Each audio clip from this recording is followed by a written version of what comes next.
this FanDuel schedule thing really threw things for a loop. I don't really know why they felt they needed to include this game so badly. There's plenty of games on the slate. It's a weird game anyway, giving me plenty of pause for concern. Let's say cause for concern. Excuse me. And I like look. I guess we'll just start off with the first game because this is the thing you're going to have to do when you play NBA. Is you're going to have to delay, especially in these situations. Orlando without Bencaro. Uh, the ones that are sort of showing up here. Let me just make sure one thing real quick, so I'm updated. Yeah, I am. I think Suggs is probably your best play on FanDuel. I think that let's just see. I don't see if we have the lineup yet out. If Okiki starts, which I think he actually, let's take a quick look. Yeah, they are starting Chuma. I think that's actually fine. I don't think that this is the best value on the slate, the Chuma part of it. But there is upside there. He can get you 35. He can get 30 plus, and he's 40. He's what is he 4,500? So let's say if I have four big lineups, I think I'd put Chuma in one of them. The rest of it, Jalen Suggs will probably be in one of them, and Luka will probably be in possibly two of them because I'm counting on we already have more value opened up with the whole Milwaukee situation, which we'll get into. But I really think that betting Orlando here, that betting the Suggs Okiki part, and I think that you could make an argument for Bull at no ownership. The Wagner Carter is a little hard to get to for me, but yeah, probably not gonna be able to do it. So it's really just Suggs and Chuma as my main plays. I don't mind the long shot Bull play though. It's kind of a weird one that I don't mind. The guys on Dallas, I personally like the idea of playing more Kleba than I do Powell. I don't think this is value you need in either spot. But if you're going to do it, I think you could throw. I think I have one Kleba and one Powell in a smaller buy-in, but I don't feel like incredible about it. Luka's the main one for me. He's going to be really popular, so I have no problem if you just want to fade this whole first game entirely. If there was the ones you most want to play would be Luka, Suggs, and Okiki, but Okeki, however you want to pronounce it. Um, I don't know. I don't feel like we need to be doing that personally. I feel like there's a lot of good plays on this slate, and I just don't think that you need any of it. But if you want to do it, it's completely fine. It's just not the most exciting play in the world, in my opinion. Hopefully, people are just coming on in, pop on in questions because this is really the first decision making we really have. And yeah, like I said, I think that Dinwiddie is fine. I mean, I'm sorry, I think that Luka is very solid play, but at his ownership, I have no problem if you want to fade it. I'm probably going to be a little overweight on FanDuel. I mean, there's no play, can't play it on DraftKings anyway. And then Dwight Powell, I'd like to see a starting lineup before I even play Powell. And even then, there's no guarantee that Dwight Powell gets all these minutes or anything. I think I kind of like the idea. You do have two bigs on the other side, so you might see some minutes where you have Powell and Kleba out there. And I think I like the idea of playing Kleba a little bit more than I do like the idea of playing Powell. And neither obviously are a must, and neither are very exciting, and there's just better value. But just throwing that out there for what it's worth. In terms of the other games and the priority plays I have, my core on FanDuel is posted on the site, so you can find it there. I like the idea of game stacking that Milwaukee game. I think Shea is being under projected today, and I think that he should be projected for closer to 50 than to 40, and that's just my personal take. But I do like the Shea on the other side for that game. I like the combination. Bobby Portis is hard to fade. Grayson Allen, Javon Carter, and I have just a little behind them. Brooke Lopez, not exactly a high usage guy who's going to get the ball and score for you as much, but somebody's going to have to. So that's sort of like where you start the slate. How many of these bucks are we getting in? I have some lineups with 4 where I'm playing Shea. Mostly I'm playing 3, and I think on FanDuel you could get away with playing 2. And those favorites would be Portis and assuming that Carter starts, which I don't see why he wouldn't, probably Carter. The one who's not going to show up for people who I like is special. I like him especially on DK, but I like Jordan Nwora. I think that could be a really, really good play. And I'm just going to double check his ownership because I actually think that there's I don't think he and Allen are all that different. And you've got Jordan Nwora.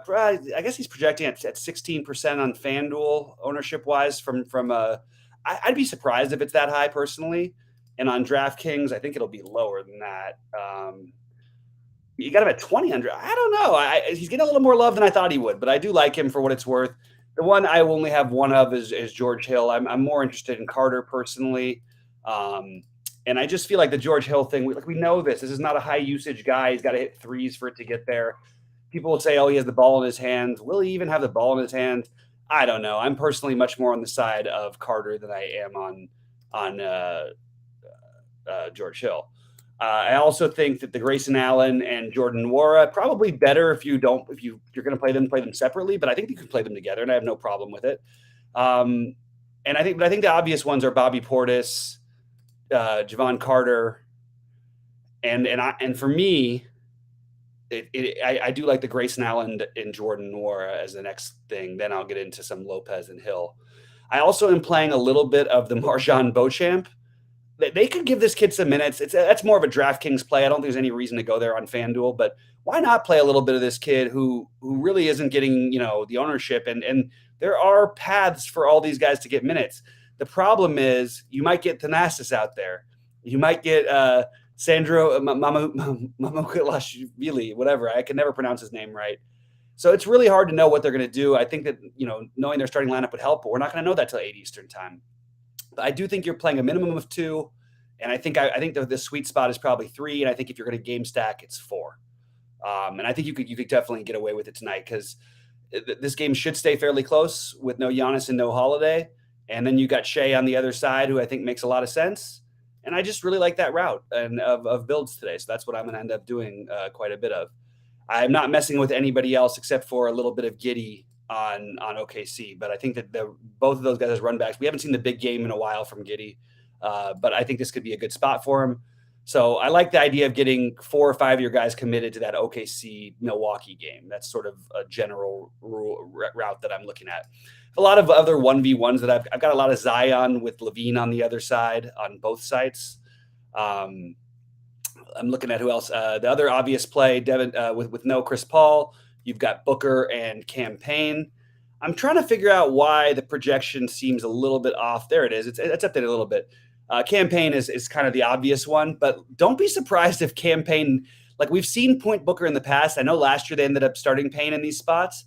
But it's not like they have to. They could go a weird route and use Booker as the 1, which would make Booker an even better play.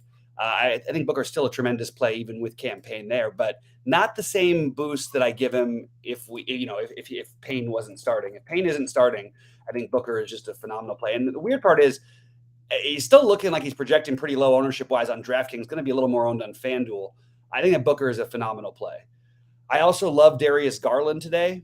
I think that he's still too cheap, and he's got tons of upside in this matchup against a Sacramento team we love to pick on with guards. So Garland is one of my priority plays. And I love Mobley, and I think you can play them together. But if you're going to just play one of them, I think you could split them out. I have no problem with playing together or splitting them up. I thought people would just all go to Booker, and that would be that for the other spend ups, and they're really not doing that. So I think that's kind of interesting. In fact, in terms of ownership right now, everybody is pretty much from this. This can't be right. Yeah, that's right. That's it. Okay, that seems a little better. Yeah, I thought I saw Darius Garland at 59%. I was like, no, 25%. That seems more reasonable. A lot of people are talking about Keldon Johnson. I think that's okay. I'm not really getting there much myself. Miles Turner as chalk is something I always try to fade. I love his upside, and when no one ever plays him on the Giant slates, and when everyone's going to play him against Jokic, I'll pass. He'll be in probably a lineup of mine, but out of 10 or 20, he'd probably be in 1 or 2. Jalen Smith, I would be underweight, but I actually think it's fine. Another guy who's popular.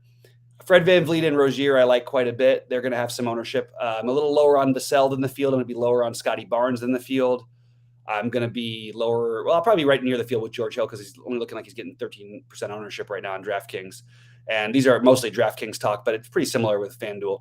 Ended up ending on Gary Trent a few times. I don't love it. Don't hate it. Damian Lee, I think there's a shooting upside possibility now with no Paul in that, and in Phoenix. I think that you could definitely take a shot there. I like OG's ownership. I like Cade's ownership, but I worry about that game staying close, and it's kind of a tough matchup for him anyway. Malik Monk, who looks like the fantasy darling at the beginning of the day, everybody's off of, which means he becomes back into play for me. I like that Zion's going to be low owned. So I'll be over on him. Not playing Trae Young, not playing much Ayton, not playing much Bane. not playing much Brandon Ingram, just going down the list of projected ownership, not playing Clarkson, not playing Tatum, not playing Jared Allen, not playing much Durant. I do have some LeBron, Paul George lineups, which I think are kind of interesting on FanDuel.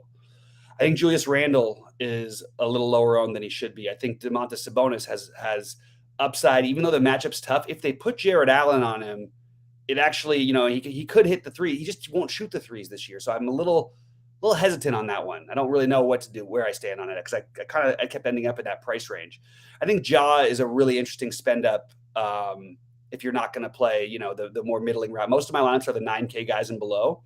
But I think both Ja and then a little bit cheaper, you've got Damian Lillard if Nurkic is out. I think those are really interesting plays. And I love Shea. He's a core play for me. So seeing him at 4% ownership, somebody's going to have to explain this to me. Why is no one playing Shea? The guy literally in every close game puts up over 50, and he's 9,100. I have no idea why no one wants to play him. And you could say, oh, maybe they're because they want to play Booker. But that's not – even Booker's not getting much ownership. So Shea and Booker, boom, boom. That's where I'm starting my builds with, and I'm just mixing in some other things. My outside of Milwaukee builds. Hey man, thank you very much, Jimmy. The Obi Toppin was based on exactly what happened. I said that I was worried about, you got to always worry about Hartenstein foul trouble when he starts, and if he gets into any foul trouble, and even anyways, they might have given Obi more run. They could have played together. So Obi did get his season high with 36 fantasy points, and that was beautiful. I don't mind Obi again today. I just don't think you need that value. Feels like we're speculating when we don't need to as much. One play I'm going to throw out on FanDuel that I don't have on DraftKings is the Hartenstein at 5,200. I think it's a really reasonable price for him, and I'm going to assume that he's going to play better. The game will stay closer, and I think that he are they really going to start Jericho Sims now? I don't understand what they're doing. This Knicks team is confusing as hell to me. You blow somebody out with a starting lineup, and then you decide to change it. I just don't understand it. Sheets, how you doing, man? Good. I just update. I did the FanDuel projections. I put them up. I'm not going to deal with DraftKings for a little bit. And let me just see if I'm going to be playing anybody from this first game. I guess that's the way I got to look at this, right? So with all this Milwaukee value, though, you'd have to think that Luka's in play, right? Yeah, he's going to be one of those popular plays, I think, on the slate. He is, right? Yeah. Let me see what the builds look like, and I presume for now, I don't know who's actually starting from Milwaukee, but obviously Bobby Portis is a great play. That's going to be popular too, right? Bobby Portis will be the most popular play on FanDuel and probably right up there on DraftKings. And I'm also presuming, based on the way the projections are coming in, that Chris Paul is out, right? Chris Paul is out. I don't think it's a lock that Cameron Payne starts. For what it's worth, I like him if he doesn't start because I don't want to play 65% owned guys, but I will. They can easily play point Booker like they used to, and I don't know if they're going to do that, but I think it's a possibility. So we won't know about that until later, obviously. So it's just speculation at this point that he's going to be starting. Yeah, I'm actually sort of around for a little bit today. So what I'm going to do is I'll be updating stuff because I think obviously the Milwaukee lineup's important, right? Yeah, we're not going to know that though on any show, I don't think. So I'm putting in some stuff. I'm definitely getting a bunch of Luke. What I'm doing on FanDuel, I'm literally just playing 50 lineups in the $5 tournament. That's what I'm doing. Oh, there you go. I've got 4 in the 222. I went the exact opposite route. Yeah. I put 4 into the 222. Oh, nice. Because it's 100K for that one. And are you using Luka? I've got Luka in 2 out of my 4. Okay. I actually might lessen that to 1. And I've got 1 Kleba, and I have 1 Powell, but that's got to change. It's just such a sucker play. It really is. It's just there's no reason for this. There's no reason for us to play. This is the same situation Dwight Powell has been in for the last 5 years. And now all of a sudden we want to play him at 30%. Well, I will say this: in 50 lineups, I have 25% Powell on FanDuel. Yeah, I'm gonna get rid of it just because I'm staying on brand here. I think it's a bad play. I don't care what the results are tonight. I just don't see any reason to play. We're seeing the exact same situation he's always been in. There's literally no change in this.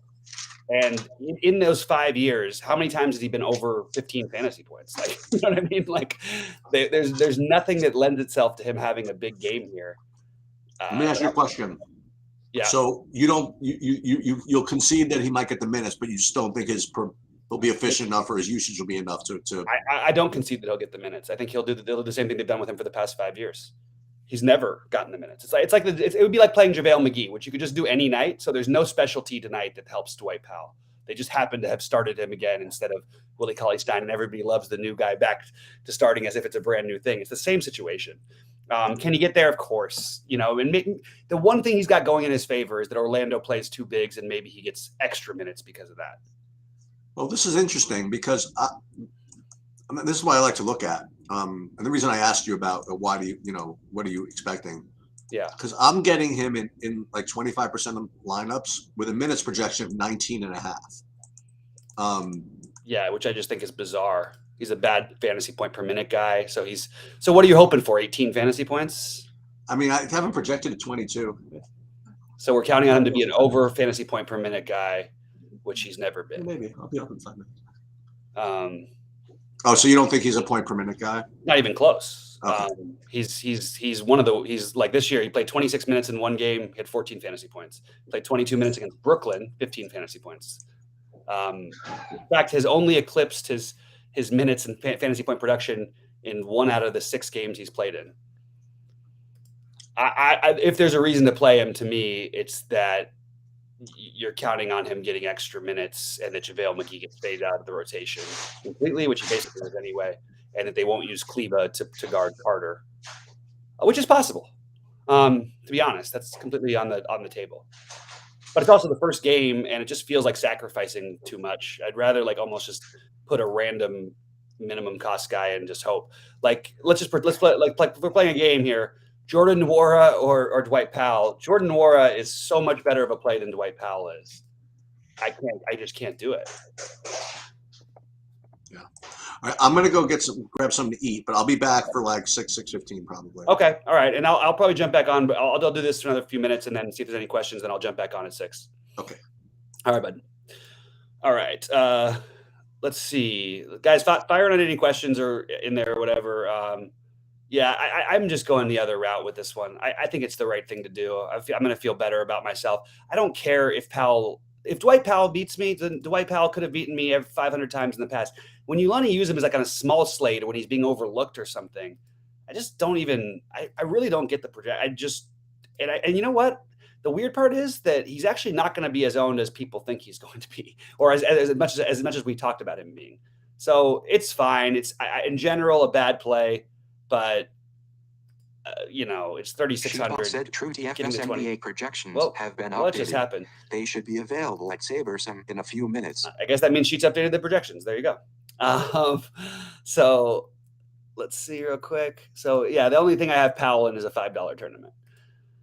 All right. Sheets that was a good question from Evan that we don't have Sheets on 50 with 1 or 2 uniques. I'm gonna guess he put in 2, but I don't know.